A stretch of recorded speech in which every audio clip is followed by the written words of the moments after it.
She wasn't born into royalty. She didn't arrive with wealth, soldiers, or influence.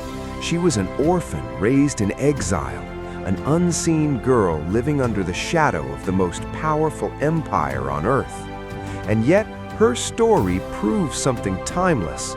God can position the unlikely long before the world understands why. In the days of King Xerxes, ruler of a vast kingdom stretching across 127 provinces, the palace of Susa blazed with luxury.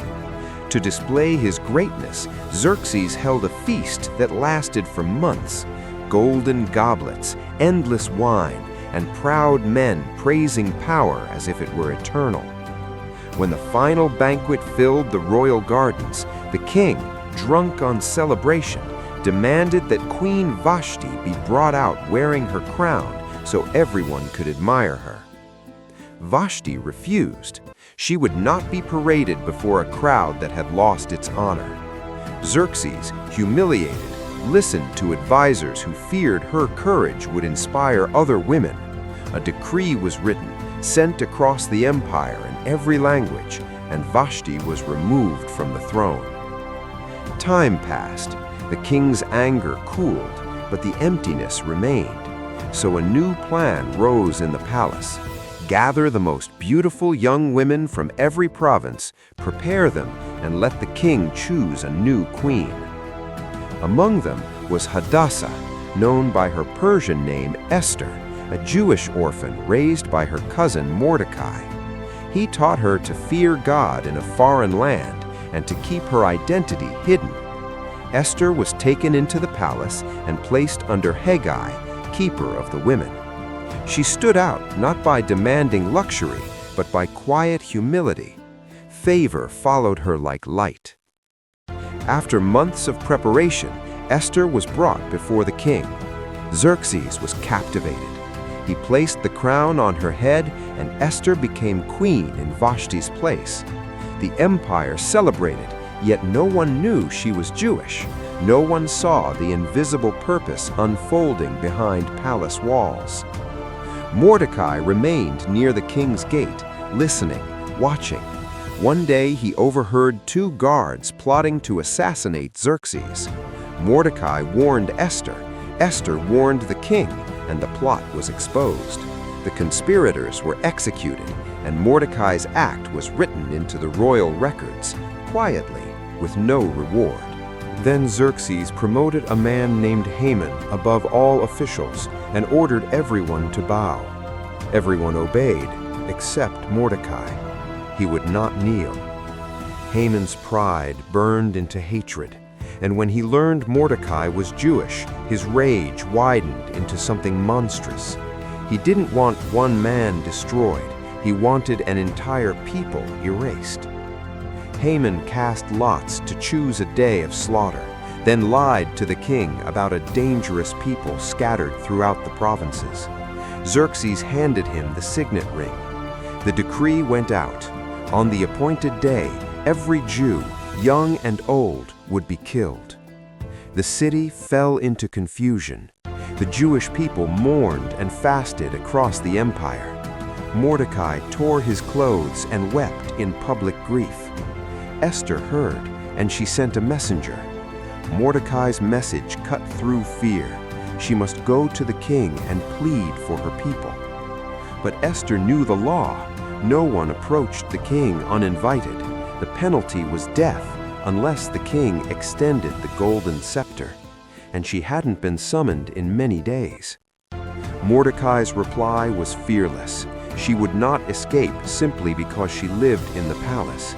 If she remained silent, deliverance would come another way, but she and her household would fall. And then the words that changed everything. Who knows whether you have come to the kingdom for such a time as this? Esther chose courage. She asked Mordecai to gather the Jews in Susa and to fast for her. For days they prayed. Then Esther dressed in royal robes and stepped into the inner court, risking everything. Xerxes saw her. The room held its breath, and the king extended the golden scepter. Esther touched it and lived. The king asked what she wanted, promising even half the kingdom. Esther didn't rush. She invited Xerxes to a banquet, and she invited Haman too. At the feast, she still held her words, measuring the moment with wisdom. Then she invited them again the next day, promising she would reveal her true request. And that night, while the palace slept, the turning point drew near. That night, King Xerxes couldn't sleep. The wine, the music, the comfort of the palace, none of it quieted his mind. Restless and irritated, he ordered the royal chronicles to be brought to him, the book of recorded events read aloud like a remedy for the dark. As the pages turned, one entry caught his attention, an act of loyalty he had forgotten. Mordecai had exposed an assassination plot and saved the king's life. Xerxes sat up, suddenly alert, and asked the question that should have been asked long ago. What honor has been given to Mordecai for this? The answer came softly, almost shamefully. Nothing. Before the moment could fade, Haman arrived at the palace, early, eager, full of venom, planning to ask permission to execute Mordecai on the gallows he had built. But Xerxes spoke first. Haman, the king asked, what should be done for the man the king delights to honor? Haman's heart swelled with arrogance. Surely the king meant him. So Haman painted a picture of glory.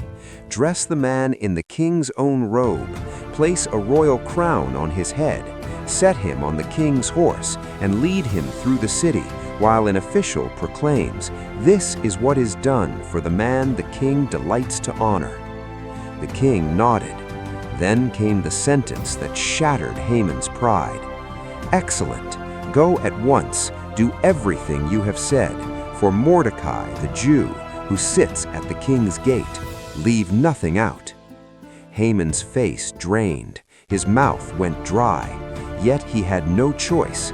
The honor he designed for himself became the crown placed on his enemy. Haman led Mordecai through the streets, announcing his greatness with every step, while humiliation burned like fire under his skin. When it was over, Haman rushed home, broken and furious, and told his wife and friends what happened. Even they could see the pattern turning against him. If Mordecai is Jewish, you will not stand against him. You will surely fall. And then the servants arrived.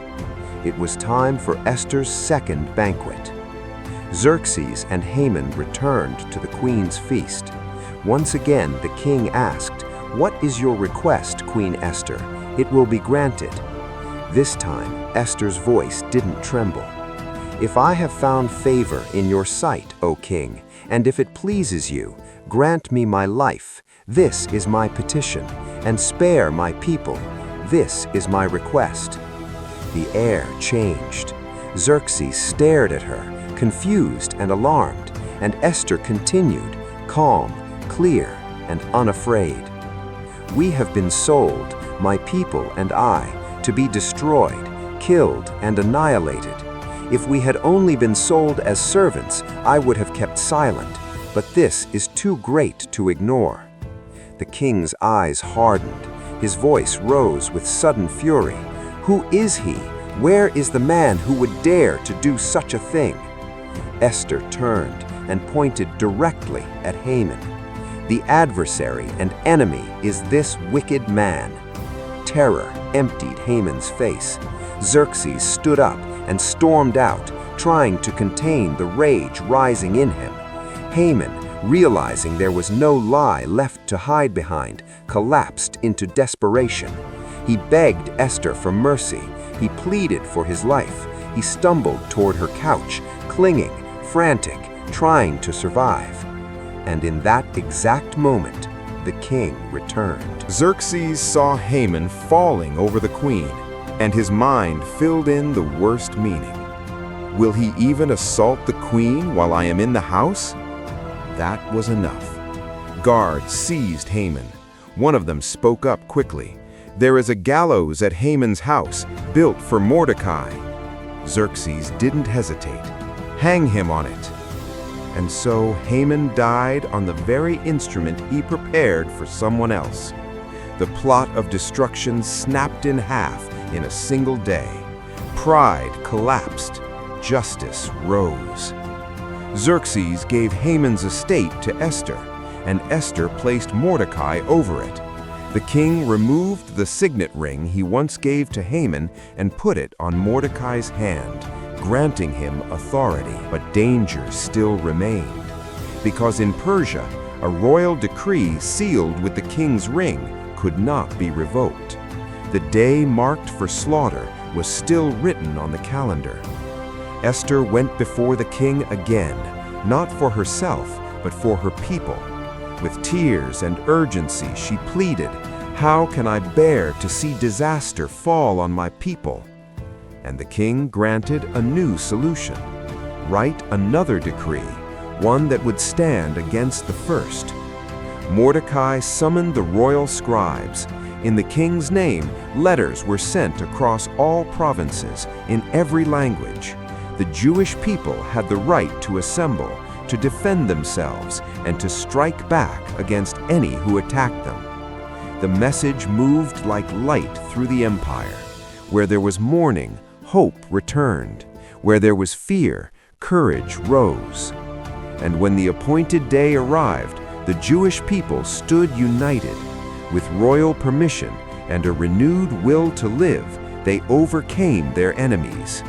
In Susa, the violence of the attackers was broken, and the sons of Haman, those who would have carried their father's hatred forward, fell as well.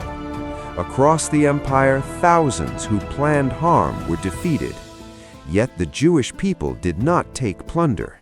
This was not greed. This was survival. This was justice. When the battle ended, rest replaced dread. The day once chosen for death became a day of deliverance.